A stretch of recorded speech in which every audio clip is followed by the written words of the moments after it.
Nientia President Kufuor ya didn't call second term ni say the first time or the only 4 months between 3 to 4 months and what the year campaign now vote to President Kufuor nya within that 4 months no and yes and no e be sa de nako enunti and ya the President Kufuor esa call second term oko wini ye there is a reason 4 months our year campaign the performance enunti ni esa the President Kufuor e call ebiem oh ana Akufo-Addo comprensa Akufo-Addo call first one onya 49.3% when timi an cross 50 nunti ana esa call second round eno so e pai e 10 and decide here Emma Professor Mills enya 23,000 votes e di be president into obi a person o catch am say yensa ma asumasi nkobiamu a on starting kabakosam am obi antie ya hwe Akufo-Addo performance the first time second time and ni ade ni call the third time and is all obi performance now to me lose over 2 million na ya sabe catch am say mo fani panenko can Agyapong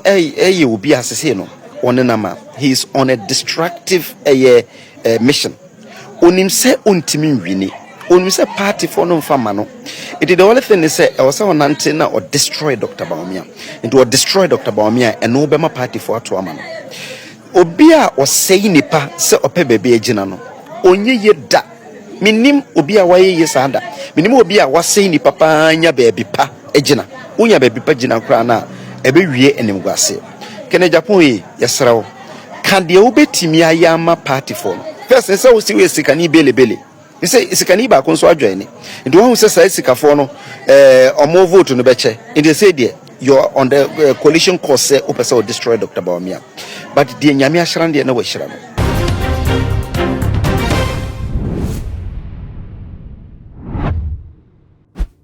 MPP amanyo kono we mu nipa nyina edim se 2028 ye dey ni wo ye ahoboa na wo mu akwa presa Ghana for the abano ebemo a na video bi a ifi honorable Ken Akompeko Agyapong akachi abano eno na ama MPP for no se enye ka me se ne wo mu lusu abano 2024 no wo besan elusu be fi se video ni mu nsem no se honorable Ken Akompeko Agyapong ka me se still na no ebufuo bi ehye na koma mu sa video no emu nkyrebu ena me de ba beso me de etwa mu na video no ebeto mo nse so so subscribe my page too much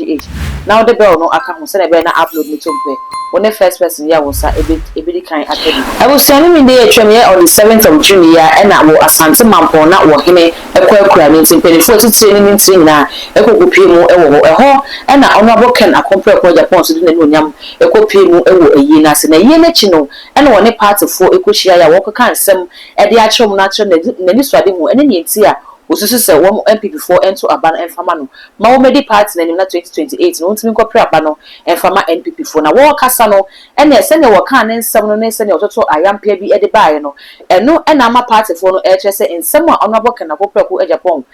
ka no ka me ye se still na kuma no ebufuo bi hyema wo nya mu se wanhwe ne ye a science nsem ya ne se ne wo ye no eno ena so ma party no assign akọ position 2028 abaaye kwakoto no ne nsem a wo ka na wo mususu se nsem na nyina direct shots at the Dr. Muhammad Bawumia ya went me amoni na or yusu asumesi bi e de share ho man MPP for no say honorable wanka say ye say e no kan nsem no esify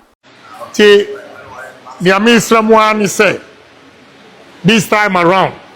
mo be ye madum na ebi ni mo ka say mame mamo abakosem kakra bi wonim obi a odi MPP edi anim abra na Rollins ewo ha obi entimi nkasa eye Professor Dubuahin ono your friend culture of silence ono no otimi break that time obi entimi nkasa obi esro Rollins Dubuahin ene nya akukuduro estani up to Rollins till 1992 edi Dubuahin koi onu kura no okokuma ye no okoya ni modern mo answer ni no ya mfuna nkobiem Obia mpeso aka no kura kire ho a oduru ho a ozio President Kufuor komienu Akufo adu komiansa adubu ahin wokosai mesramo enne ani biaba ye ne afi mamo mayentoto ensam a enye no kura egu yafem efe mi kirama abokosem ne ntia President Kufuor yade ne call second term ni say the first time or the only 4 months between 3 to 4 months and what the year campaign now vote to President Kufuor nya within that 4 months no and yes and no e be sa de nako enunti and ye the President Kufuor esa call second term oko wini ye there is a reason 4 months our year campaign the performance enunti ne esa de President Kufuor e call ebiem oh ana Kufuor do comprensa Kufuor do call first one onya 49.3% when timi cross 50 nunti ana esa call second round eno so e pai e 10 and decide here Emma Professor Mills enya 23,000 votes e dey be president into obia person o catch am say yensa ma asumasin ko biemu a on starting kabakosam emu obia ntie Kufuor do esa court 2012 no wo wini enu omu wi an e court mamuti decision and was aka so de minim say ma wini but some see nyam na me respect court no enti yenko ya hwe Kufuor do performance the first time second time enti me ade ne call the third time enti so you be performance now to be lose over 2 million na ya sa be ka kira say mo fa nipa ne nko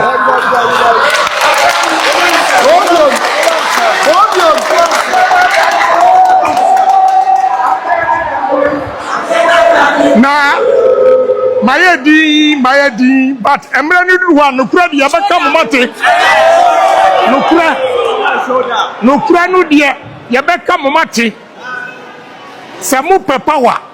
Ghana for say mudi kana Agyapong ba yabeto amamo Musa kwakem fia 9 fia nwotwebiem.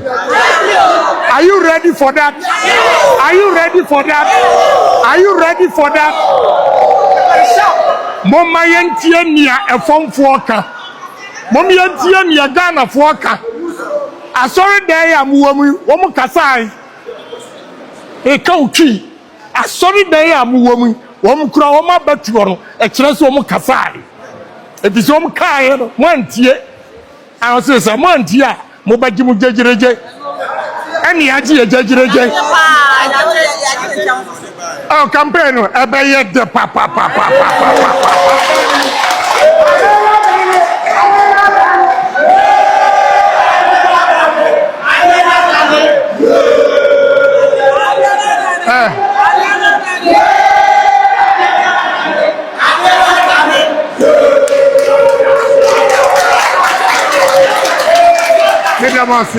Pay ya koye enya tem didie ya pakuru ya badakuru ya nso ntire se abakosem wo ho a yankamu nokura emma nipa hu eno dia ye beka eno dia ye beka entibu nya botra na munya awrehwem se achia na mui yesua bia afrim se wo hwe mahama appointment ya waye yi a da bia na meka me se mo hwe party fuo see we are party for and Kenya is here opposition. Some of your mistake. Now one suya be and free opposition ya ye wom. Now share appointment Mahama ye be a money party for. Minua member party for. Ya betina opposition a check. He may slam obia or what party no hodo. Obia or sacrificing my party. Oha wosu sa akofo nipa foforo biem o mu kwa no o mpanfo na ka o se ye besi usu a ya shawma ya man sefuo e kurafa wa kwatira opposition ya fere o se fakura ne bra me hwe ne ma what be pai me do ba se nyame nshira Usia honorable video you get someone say so and Dr. Muhammad Bawumia and the boys now almost so ewo mujidi na almost so enim se ono ene nipo betimi abedi MPP party no enim na watimi age frank no e defi ye mampeni sem dem MPP party no almost so ababonte se dabi womo ent na ema honorable emeka ensem ya emfata na ense emfa Dr. Muhammad Bawumia womo kire se honorable kana kompre ko Agyapong ewo ensem bi ka won kana ni so de hunu ne obetimi aye e de aboa na lose MPP for elusu 2024 no honorable kana kompre ko Agyapong e ka ho bi e na sa lose ne e ba enti se ba ne se wodane ne ho no de so bori na e ba Dr. Muhammad Bawumia eno de womo entwi manokra sei e na awa Muhammad e kire ensem no mu esifai Ebusa for enyumre making kan bibia se kan Agyapong say Dr. Bawumia elusu with 2 million votes. Enya 41%. Enti mi enfan sanfa ne nkobium na yemfa ono kan Agyapong enfan nko. Yesha sem free MPP party mo. Ye call context no kan Agyapong ene Dr. Bawumia mu nyina first time aspirants. Dr. Bawumia 62%. Ene Kennedy enya 37%. It will share nipa mienu na wan na ye ka party for no edomo between the onya 62% and the onya sa 37%. That is one. The toss mienu and say was say nipa 2 million am MPP for anto amaye nipa or contribute about 50% yanto amaye wow Kenya Japan esan say uko round equal constituency bia e can say party mpanifo na greedy e incite party for e ma dodo na ebufu party no se mpanifo no empe o masem ne nekeka ho e ma dodo na ankoto again o bubo constituencies bidin e ka say sankrofo na o constituency obe make sure some be lusu Henry Kote o ka so be make sure say obe lusu ayo central lusu da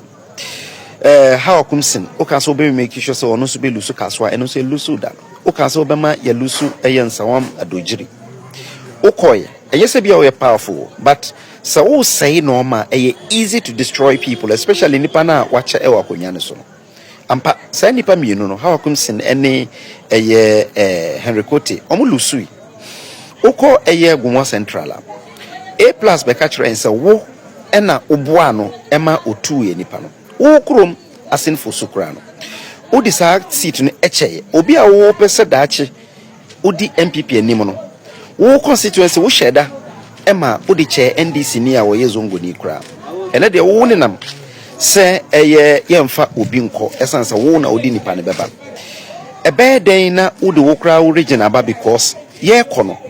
wo say region Kenya Japan obi asese no onenama he is on a destructive mission onim se ontimi nwini onim se party for no fama no it the only thing is say e was on antenna or destroy Dr. Bawumia and or destroy Dr. Bawumia and no bema party for to ama no obi a o say nipa se ope bebe agina no onye ye da minim obi a waye ye sanda minim obi a wasay nipa pa nya bebe pa agina unya bebe pa gina kra na ebe wie enim gwase Kenya Japan yesrawo kan de obetimi ayama party for no first say we see we sikani bele you say sikani ba kon so adwene and one who say sikafo no omo vote no beche and they say there you are on the coalition course say opese will destroy Dr. Bawumia but the nyame ahran de na we hira no there is no way Dr. Bawumia ebe fa nkrofo ama o madidi obi atem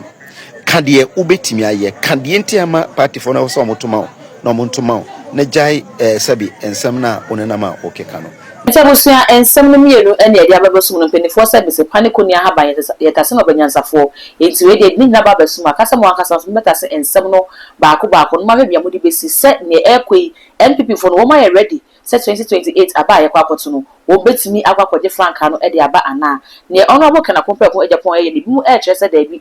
internal politics na ye enti se okodina apaso na wototo ayampia ne sa na e ka me ye se wankasa no woni wo mugide ne wo betimi aye no eno na wo ba ka kire party for na ento maso no monto oba ne fama na se okodina ho na okoride won obi adwuma a waye so na obekasa sa ndia na se wankasa no vision bia eni wani so wenum no ene ensem a Ghana for eka e de fa videos ho a message won so obeja wa dwenche e wo comment section ho e de am na fe we mi subscribe button so e too much gh e ya kai na fa bell ne ka ho se na be na upload ni to mo pe won the first person ya won sa e be kan akabi all the social media handles so kwa e too much gh also all subscribe no like no wa share na wonua bi so enya bi ahwe that good enemy macro. Ye kon man makro ma ye nyiprebu okwanso wo lala odofo ede ne wo hawe ede ne wo dadwen yare be na ye kwankwa wo de chenchecheche a wonya no aduro ene na me kanfo Raboni Spiritual Research and Divine Medical Laboratory ede ama eye Prophet Dr. Abednego ene da no. A wise man will hear and will increase knowledge, but the fools despise counsel. Prophet Dr. Abednego ye odifo a eweye mremu awrade ayi no ama wiase se sunsumu yare bia aye okwanko Dr. Edikre Wowo and the name for Prophet Dr. Abednego Invisible Teaching Hospital powered by Castoplanto Technology. Kai Prophet Dr. Abednego enye pray for me. Intishisha Prophet Dr. Abednego echiri kwanwo in Sawama Dwejiri Oreku Liberty House. And I said Fred Dr. Prophet Abednego 020-859-9576. Now I said 027-8977-215. In short of 4 Kai se wo tiri bibi was na semba na bibi krem.